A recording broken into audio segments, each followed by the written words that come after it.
Waste Asia में cease fire के बीच चढ़ते उतरते तनाव भरे माहौल में एक बार फिर से टेंशन काफी बढ़ गई है, क्योंकि ईरान के साथ दूसरे दौर की वार्ता अमेरिकी कोशिशें जो की गई वो फेल होती अब नजर आ रही है। खबरें यह भी है कि पाकिस्तानी आर्मी चीफ आसिम मुनीर जो पेशकश लेकर तेहरान गए थे उस पर ईरान राजी ही नहीं है।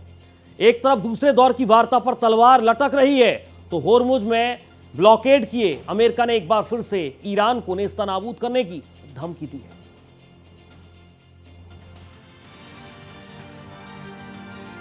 वेस्ट एशिया में एक बार फिर हालात भयंकर युद्ध के बनते दिख रहे हैं, क्योंकि एक तरफ अमेरिका ने होर्मुज ब्लॉकेड के जरिए ईरानी बंदरगाहों की नाकेबंदी कर रखी है, वहीं दूसरी तरफ इसके प्रेशर में ईरान पर समझौते का दबाव लगातार बढ़ाकर अमेरिकी राष्ट्रपति डोनाल्ड ट्रंप की खुद को शांति दूत कहलाने की हसरत एक बार फिर फिसलती दिख रही है।